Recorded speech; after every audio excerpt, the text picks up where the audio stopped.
ಈಗಿನ ನಮ್ಮ ಗೃಹ ಸಚಿವರು ಚರ್ಚೆ ಮಾಡದೇ ಇರತಕ್ಕಂಥ ಸಬ್ಜೆಕ್ಟ್ಗಳೇ ಇಲ್ಲ ಇವರು. ಎಲ್ಲದರಲ್ಲೂ ನಾನು ಪಾರದರ್ಶಕವಾದಂಥ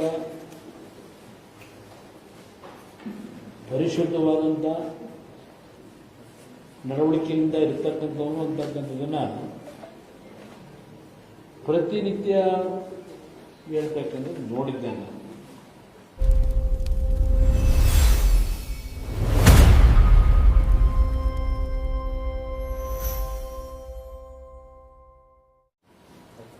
ಇತ್ತೀಚೆಗೆ ಈ KPSCಯ ಹಗರಣ ಬಹುಶಃ ನಮ್ಮ ರಾಜ್ಯಕ್ಕೆ ಅದೇನೋ ಆ KPSCಯ ಸಂಸ್ಥೆ ಬಗ್ಗೆ ಒಂದು ರೀತಿ ಸಾರ್ವಜನಿಕವಾಗಿ ಯಾವುದೇ ರೀತಿಯ ಆ ಸಂಸ್ಥೆ ಬಗ್ಗೆ ವಿಶ್ವಾಸ ಇಲ್ಲ. ಹಲವಾರು ವರ್ಷಗಳಿಂದ ಈ KPSCಯ ಕರ್ಮಕಾಂಡಗಳು ಹಗರಣ ಅಂತ ಹೇಳಿ ಕೆಲವು ಸಂದರ್ಭದಲ್ಲಿ ರಾಜಕೀಯವಾಗಿ ದುರ್ಬಳಕೆ ಮಾಡಿಕೊಂಡಿದ್ದಾರೆ. ಆ ಸಂಸ್ಥೆಗೆ ಸದಸ್ಯರುಗಳನ್ನ ನೇಮಕ ಮಾಡತಕ್ಕಂಥ ಸರ್ಕಾರಗಳು ಸಹ ಒಂದು ಉತ್ತಮವಾದಂತಹ ಸದಸ್ಯರುಗಳನ್ನು ನೇಮಕ ಮಾಡತಕ್ಕಂಥದ್ದನ್ನು ಬಿಟ್ಟು ಇತ್ತೀಚೆಗೆ ಆ ಸದಸ್ಯರಿಗೂ ಒಂದು ರೇಟ್ ಫಿಕ್ಸ್ ಮಾಡ್ಕೊಂಡ್ಬಿಟ್ಟಿದ್ದಾರೆ ಇತ್ತೀಚಿನ ಸರ್ಕಾರಗಳಲ್ಲಿ. ಒಂದು ಕಾಲದಲ್ಲಿ ಒಂದು ಅತ್ಯಂತ ಗೌರವಿತವಾದ ಹೆಸರಿದ್ದಂಥ ಸಂಸ್ಥೆ ಅದು.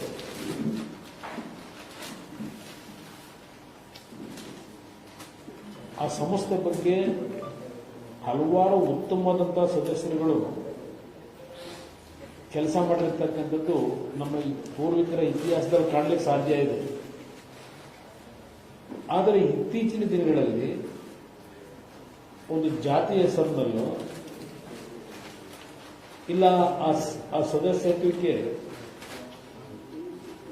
ನೇಮಕ ಮಾಡಬೇಕಾದ್ರೆ ಹಣ ನಿಗದಿ ಮಾಡಿ ಸರ್ಕಾರಗಳು ನೇಮಕ ಮಾಡತಕ್ಕಂಥದ್ದು, ಈ ರೀತಿಯಲ್ಲಿ ಹಂತ ಹಂತವಾಗಿ ಆ ಸಂಸ್ಥೆಯನ್ನು ಕಲುಷಿತಗೊಳಿಸಿರತಕ್ಕಂಥದ್ದು, ಆ ಸಂಸ್ಥೆಯ ಬಗ್ಗೆ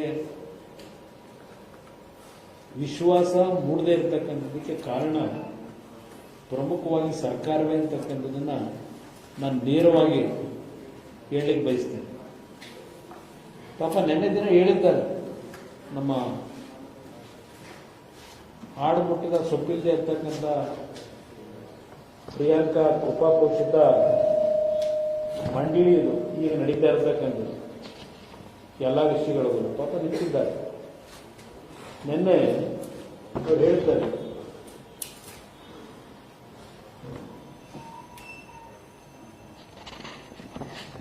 ಏನ್ ಹೇಳ್ತಾರೆ,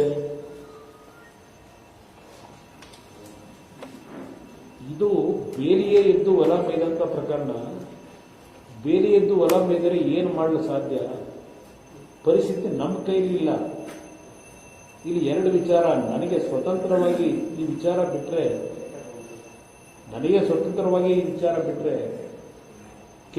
KPSCನ ರದ್ದು ಮಾಡ್ತೀನಿ.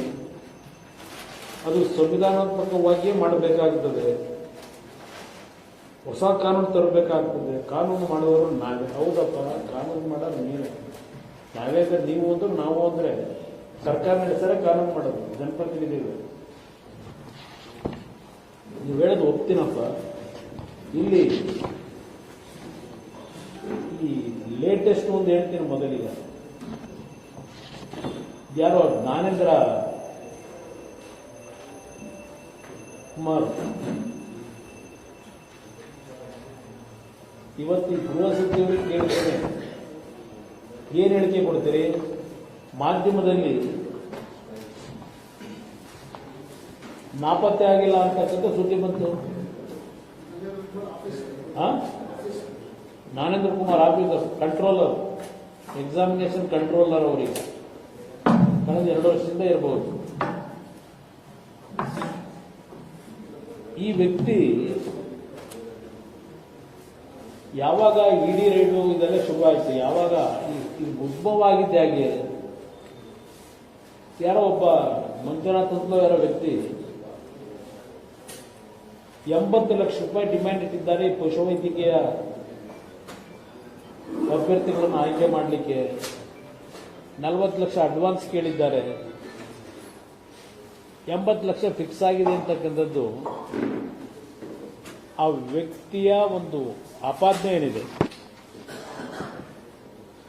ಆ ಆಪಾದನೆ ಬಂದ ನಂತರ ಇಡಿಯವರು ಸಡನ್ ಆಗಿ ಈ ಕೇಸ್ನ ತಗೋತಾರೆ. ಯಾವಾಗ ದುಡ್ಡಿನ ವ್ಯವಹಾರ ಪ್ರಾರಂಭ ಆಯಿತು ಅಂತ. ಆಗ ಈ ವ್ಯಕ್ತಿ ನಾಪತ್ತೆ ಆಗಿದ್ದಾನೆ ಅಂತಕ್ಕಂಥದ್ದು ಸಾರ್ವಜನಿಕವಾಗಿ ಚರ್ಚೆ ಪ್ರಾರಂಭ ಆಯಿತು. ಏನ್ ಹೇಳಿದ್ರು? ಫಸ್ಟ್ ಹೇಳ್ತಾರೆ ಅವರು ತಂದೆ ಹುಷಾರಿಲ್ಲ,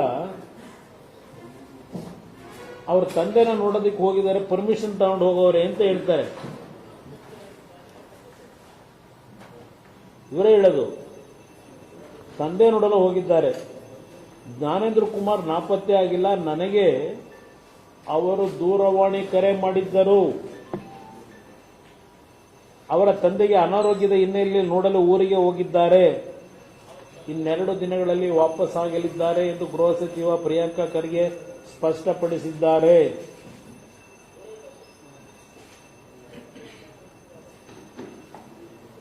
ಈ ಬಗ್ಗೆ ಇಮೇಲ್ ಮುಖಾಂತರ ಮೇಲಿನ ಅಧಿಕಾರಿಗಳಿಗೂ ತಿಳಿಸಿದ್ದಾರೆ ಅಂತೇಳಿ ಹೇಳಿಕೆ ಕೊಟ್ಟವರೇ ನಮ್ಮ ಗೃಹ ಸಚಿವರು ಪ್ರಿಯಾಂಕಾ ಖರ್ಗೆ. ಇದ್ಯಾವತ್ತು ಹೇಳಿದ್ರು? 23ನೇ ತಾರೀಕು. 25ನೇ ತಾರೀಕು ಏನ್ ಹೇಳ್ತಾರೆ? ಜ್ಞಾನೇಂದ್ರ ಎಲ್ಲಿದ್ದಾರೋ ಗೊತ್ತಿಲ್ಲ, ಖರ್ಗೆ ಉಲ್ಟಾ.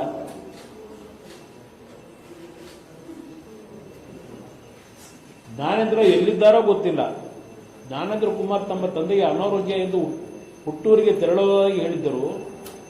ಈಗ ಅವರು ಎಲ್ಲಿದ್ದಾರೋ ನನಗೆ ಗೊತ್ತಿಲ್ಲ. ಮತ್ತೆ ಈ ಗೃಹ ಇಲಾಖೆ ಯಾಕೆ ನಡೆಸ್ತಾ ಇದ್ದೀರಿ? ಇವರು ಬಂದ ಮೇಲೆ ಏನು ಪ್ರತಿದಿನ ಹೇಳಿಕೆಗಳು? ಗೃಹ ಇಲಾಖೆ ಸ್ವಚ್ಛ ಮಾಡಿಬಿಡ್ತೀವಿ. ನಮ್ಮ ಸರ್ಕಾರ ಯಾರನ್ನೂ ರಕ್ಷಣೆ ಮಾಡುವ ಪ್ರಶ್ನೆ ಉದ್ಭವಿಸುತ್ತಿಲ್ಲ. ಇದು ರಕ್ಷಣೆ ಅಂತ ಕರೀತಿರೋ ಈ ಎರಡು ಹೇಳಿಕೆ ನೋಡಿದಾಗ ಇವರು ಕೇಳಿ ಊರಿಗೆ ಹೋಗೋರೆ ಅಂತ ಹೇಳ್ತಾರೆ. 23ನೇ ತಾರೀಕು ನನ್ನ ಗಮನಕ್ಕೆ ಬಂದೇ ಹೋಗಿದ್ದಾರೆ ಅಂತಾರೆ. 25ನೇ ತಾರೀಕು ಹೇಳ್ತಾರೆ ನನಗೆ ಎಲ್ಲೋ ಹೋಗೋರೋ ಗೊತ್ತಿಲ್ಲ.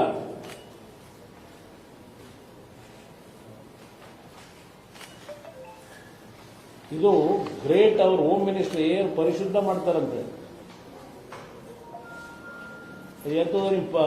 ಇದು ಪರಪ್ ನಗರದ್ದು ಒಂದು ವಾರ ಡಿಲೇ ಮಾಡಿಸಿದ್ದು.